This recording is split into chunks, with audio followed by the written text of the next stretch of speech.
What's up, everybody? Welcome back to another profile here on TCG University for the card game UniVersus. My name's Tam, and today I'm going to be taking you through the Sub-Zero deck that I played for this week's Campus Championship for the best of the set. So a little prefacing for this Campus Championship, the way that it worked is once a character was picked from inside of a set of UniVersus, that set was locked off to any of the other players. So this is the only Mortal Kombat character that we're going to be playing for this Campus Championship. And with that said, if you want to catch any of these matches live, you can go to twitch.tv/TCG University, 6 p.m. Central Time on Tuesdays, or you can, if you can't catch them live, that's totally fine. Catch them on the playlist here on the channel a week later. So let's jump into it. All right, so we've got Sub-Zero here. If anybody has not seen one of my deck profiles before, first off, welcome to the channel. And second, as opposed to just reading off the cards verbatim, I'm going to tell you more of what the deck wants to do and how to break it down and understand how the deck wants to operate as opposed to what the cards do themselves. So first and foremost, what does this Sub-Zero deck want to do? Well, it's a water deck, and there are a lot of tools under water and void that take and interact with my opponent's hand and their staging area, and it's just a really good in tandem, a lot of really good stun abilities working together. So the big thing about this Sub-Zero deck is I don't want my opponent to want to interact with my attacks, and so using my enhance for the +2 damage if they block, discard a card, and then the flip a foundation, seal one of their cards. I want their entire staging area to be completely and totally committed out, as well as anytime that they interact with any of my really awesome, really strong attacks, I want them to feel extra punished. Oh, I can't block this one because then I can't block the next one. Well, maybe there wasn't a next one, or maybe the next one is so big and so fast that you couldn't block with it anyways. You were supposed to block the first one, and so on and so forth. So there's a little bit of mind games. This is a very aggressive deck. This wants to be throwing and playing aggressive things on our turn, as well as disrupting my opponent on their turn, which is interesting because both of Sub-Zero's abilities are not normally playable on my opponent's turn. But we will get there. So let's go ahead and talk about the attacks. So to start off, we're going to talk about the aggressive attacks. We've got 4 Frost Hammer. This is just a real big boy. It gets speed and damage based off of Sub-Zero's effects plus other cards inside of the deck. It starts as a 3 high for 5. With in Sub-Zero, at least it is a 4 high for 5, 6, 7, 8, 9. So a 4 high for 9 on a 5 difficulty is pretty good. We do want to play these pretty late in the chain though, and this 5 difficulty can be fairly tough. So building out is not a bad thing. We are playing a 2-check in here, and so sometimes that can be a bit of an issue. But make sure that you're just playing smart, and Frost Hammer will certainly seal in the seal the game. We're playing 4 Deep Freeze, one of the best aggressive attacks that we have in our deck. It has Stun 2. It can have Stun 3, as well as sealing 3 of my opponent's foundations by discarding momentum. Getting that momentum is actually a little difficult as Sub-Zero. It's super easy, or you have to commit multiple attacks to an attack string in order to make a Deep Freeze play happen later. So it's a little interesting playing as Sub-Zero of when do I go in to try and gather my momentum, because I'm not playing a free momentum generator like Fatality, or when do I need to hold everything and try and go for a big Spirit Bomb play? This is a 3 mid for 7, 3 mid for 9 off of Sub-Zero. 9 damage is nothing to sneeze at, and so 9 times out of 10 this is going to be blocked, but that does mean that your Frost Hammer might come in a little stronger, especially if we do get the Enhance Seal 3 foundations, 4th foundations, 5th foundation on the Sub-Zero on the Frost Hammer attack. These 2 cards comboed together are just bread and butter, and not even just Sub-Zero, but this could be its own engine depending on how you want to play the game under all 3 of these symbols, obviously. My last aggressive foundation is for Icy Slide. So this is the card that really gets to sneak up on my opponent late in the turn just because of its 3 diff and how quickly it scales up. So if we look at just a standard turn where I got to go Deep Freeze into Frost Hammer, making sure this is all still on screen. Icy Slide gets damage for each keyword rating in the card pool, and +2 off of Sub-Zero itself. So it starts at 1, gets 2, becomes 3. Frost Hammer has an additional 1. There's 4. Deep Freeze has 2 more, becomes 5. 2 more off itself. So we've got 2, 4, 5, 6, 7. So it's a 1 low for 8. As the 3rd attack, if they had to block these 2, they also had to discard 2 additional cards. What's the likelihood they had 5 cards in their hand? Any extra Icy Slides after this played on a 5, 6, 7, 8, depending on how late in the game is, and they're all just scaling up. If you catch your opponent slipping on slipping on the Icy Slide, it's a really easy way to close out games, as well as it's got a really good low block. It's got a really solid low block. Very, very good stats for a 3 difficulty attack. But with it being so slow, it's not a good poke whatsoever. On to the disruption of the attack lineup, we're playing 3 Ice Dragon Seiryu. This card does a ton. It essentially says that my opponent skips their next turn as long as I can see this card within the first 2 turns of the game, or honestly, any time in the game. So it's a stun 3 with Icy Slide. It's a plus 5 damage off of 1 Icy Slide. Does really good stuff. And so we freeze all of my opponent's... we commit 3 off of the Ice Dragon, and then we freeze them all. It's also a really good momentum out if we don't have the Deep Freeze to use our momentum. Those are our main 2 momentum outs. It's just the Ice Dragon Seiryu, as well as the Deep Freeze. And then since we freeze their foundations, freeze is a keyword that says they do not ready on their opponent's turn. So not only with Sub-Zero am I giving it 2 damage, so it's a 4 high for 7. It's the high block zone so that my Frost Hammer is even scarier later. It gets 2 damage off of the Sub-Zero. If they interact with it, they're going to discard a card. I'm freezing their foundations, and I get to commit and seal one of them with Sub-Zero. It's like just really, really good value. But it does check it too, so make sure that you are building appropriately. Make sure you build safely. And then my last disruption attack is for Betrayal. This card does not really work with anything the other attacks inside of the deck. It honestly is its own standalone card, but it is a reversal, and it has stun, and that is what is important for the deck. So with this, it has stun 1. So now with Sub-Zero, on my opponent's turn, I will give it the plus 2 damage. I then get to enhance your attack, flip, seal, and commit one of my opponent's assets or foundations because I'm playing an attack on their turn. If I happen to have committed Sub-Zero or he becomes sealed, I can draw 2 additional cards, and if I have another Betrayal, I can play it. The enhance for the plus 2 does not matter on any of my other attacks. They don't get the bonuses, but this card is just good enough by itself to block, reversal, stun them, make them possibly discard a card if they can't afford to take that 5 damage, and or it's really good for getting you that momentum, and so now I get to play it on the Deep Freeze. Here's the main way that I get my Deep Freeze stuff, because once again, they're not allowed to interact with this, or their turn is essentially going to be very, very hindered. On to the assets and the actions. We'll start with the actions first. We're playing Double Bang. This is a really good disruption card. On their turn, I want to make sure, because I'm not actually as strong as I could be on their turn, I want to turn off their key piece, probably their character, or on my turn this could be considered a flow card. If you've got a really good defensive piece, I'll bang that 1 defensive piece. 9 times out of 10 I can get rid of it Sub-Zero, but I can't touch characters, and that's where Bang comes in. So Sub-Zero takes care of the staging area, Bang takes care of the characters. The response, they lose 3, draw 1, is 9 times out of 10 not worth it, but sometimes if that's what it takes to seal the game, especially on like a Betrayal reversal, it might just be the thing that wins it for you. Onto the asset, we're playing 1 flow card of Fiddlesticks. As I said, it's in the flow. It just says that after they don't interact with my attack, I can stack it on top of my deck and then draw it back up with Fiddlesticks, or even on my turn. Really, really good just to sit here and loop Ice Dragon punches. This is a good card with Ice Dragon. It does share 2 symbols, so if you're trying to play an all deck as well, highly recommend picking this up. And then my last asset is Krita Yuga, another flow card. It just says my stun ratings get increased by +2 twice.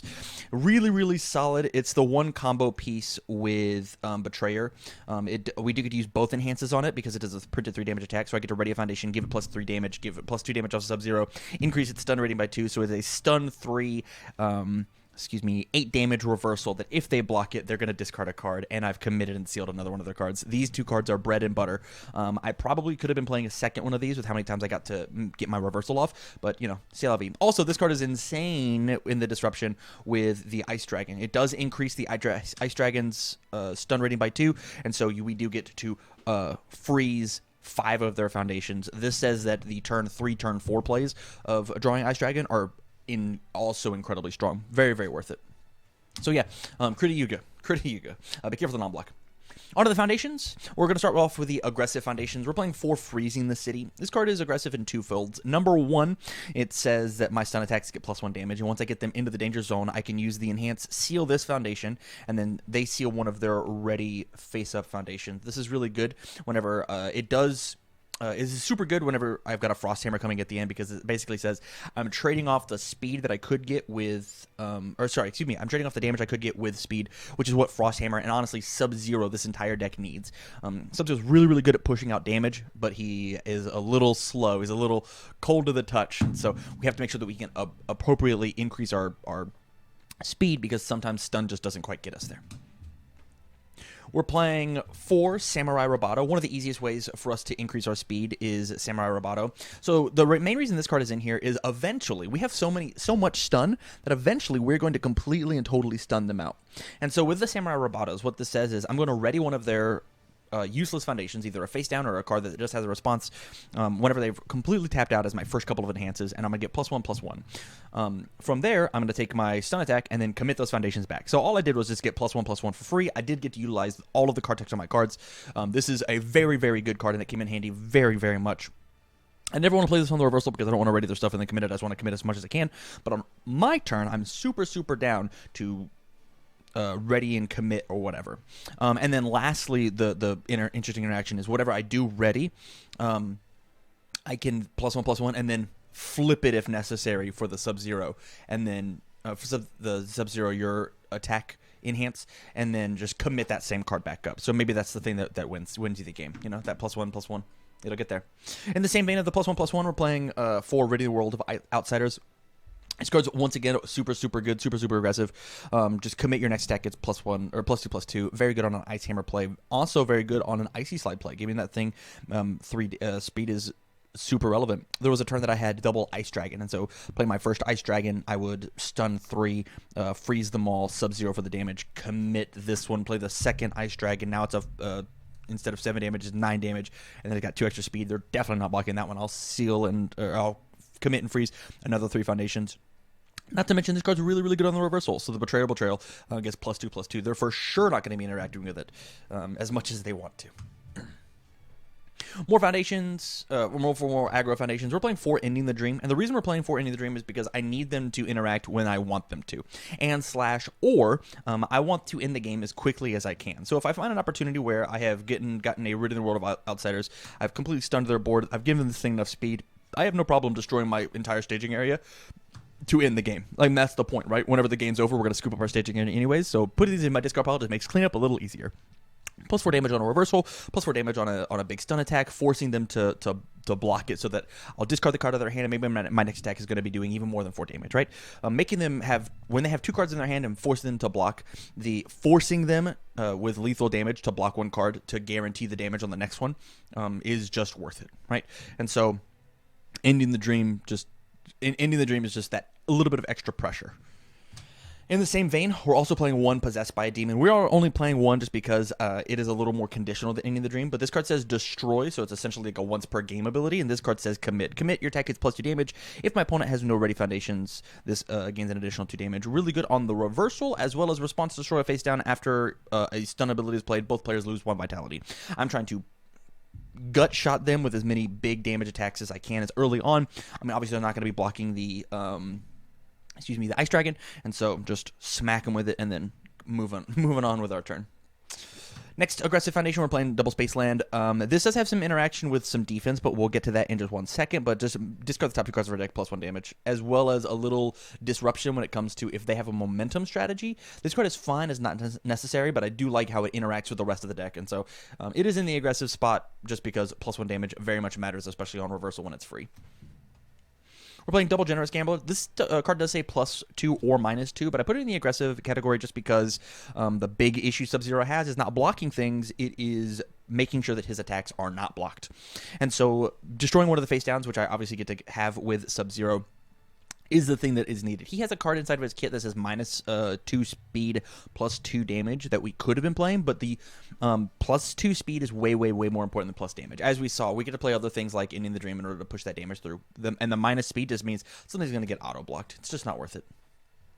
Onto the flow cards, the cards that help us operate our deck, make our engine run nice and smooth. We're playing Double God of Thunder. As we saw with our attack lineup, a lot of it are, 3 of our unique attacks are 5 difficulties, and I want to be able to play them all on big strings. I want to go Ice Dragon into Deep Freeze into Frost Hammer as like a great play. And so in order to do that, at minimum, even if I check fantastically, I'm going to be committing at least 2 foundations. And with God of Thunder, I get to ready those cards back up and make sure that I get to push big extended plays. As well as it's next up just because a +2 damage might be the thing that squeaks out the game. But this is not the important part of the card. It is definitely ready up foundations. There's some other defensive abilities we can play with that, and we'll get there in just 1 second. We're playing 1 Sun's Love as our last flow card. First form commit, I'm going to draw an additional card, making my 6-hand size character a 7-hand size character. It's fantastic. If you are playing any of these 3 symbols, it is almost a written law that you have to be playing this card out of one of, just because 9 times out of 10, first form commit is not that much of a cost in order to increase your hand size. Super relevant, and it's got a good playable while committed ability of this attack loses safe. Now I can reversal when I need to. On to the defense, we are playing 4 Future Poolside Date. And the reason we're playing 4 is because my character already has 28 vitality. I actually do a pretty okay job of blocking, but, I mean, discard a card for whatever is fantastic, as well as this is a fantastic target inside of Sub-Zero for flip. One of the issues with playing Sub-Zero is I never know what I want to flip. And so whenever I have a foundation like Future Poolside Date, I can enhance... discard a card if necessary for the -2 speed. That's totally fine, but 9 times out of 10, I'm just going to flip it for its ability, and then use some ability to destroy it, put it on the top card of my discard pile, and then gain my 2 life back. This card just stretches out my life, and so with Spaceland, with God of Thunder, I can manipulate my discard pile and make sure that these stay on top. Good defense cards. Up next on defense, we're playing 4 Reborn Human for the same reason that this is a beautiful target to flip off of Sub-Zero. It's a really healthy build on a 1/5, as well as it's fantastic for the reversal play. If there is a reversal inside of your deck that you want to make as one of your main strategies, I would suggest Reborn Human if you're a little low on space, a little low on spam, a little low on mid-blocks. And it just says, after an attack deals damage, gain 1 vitality. It's super possible to have Future Poolside Date as the top card of your discard pile, and then a Reborn Human inside of your card pool. And even if you're not blocking things, you're essentially saying -3 damage, because gain 3 life, after it smacks you gain 1 life. Really good on like the partial block. Some pretty solid moves.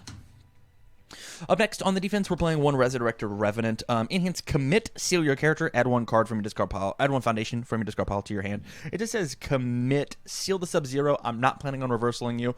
I get a free block to my hand, probably like a Reborn Human or something along those lines. Or maybe adding up Future Poolside Date to then discard it. It really just depends on the scenario that we have, but this card's fine. It's okay. I did feel like my deck needed a little more defense, and so I did toss it in. There might be some better options. You can do a little experimenting with it. And then my last defensive card is Retreated to Arctica. Enhance Destroy before the damage step. If this attack has 3 or more keywords, reduces damage to 0.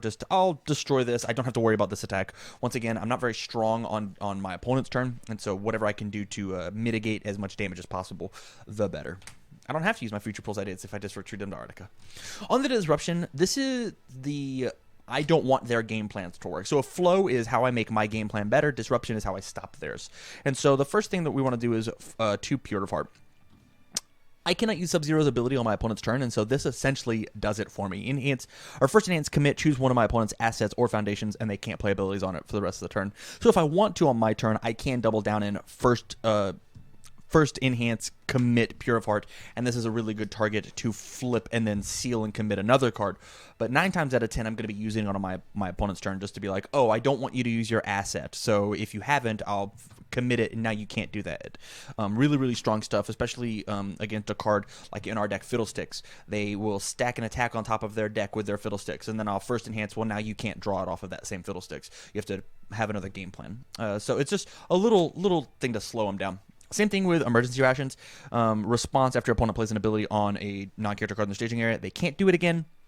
Sorry, neither of us can do that card. So if they did, we'll just say Pure of Heart. If they did the first enhance on Pure of Heart, I can respond, flip Emergency Rations. And neither of us can play the abilities on Pure of Heart for the rest of the turn.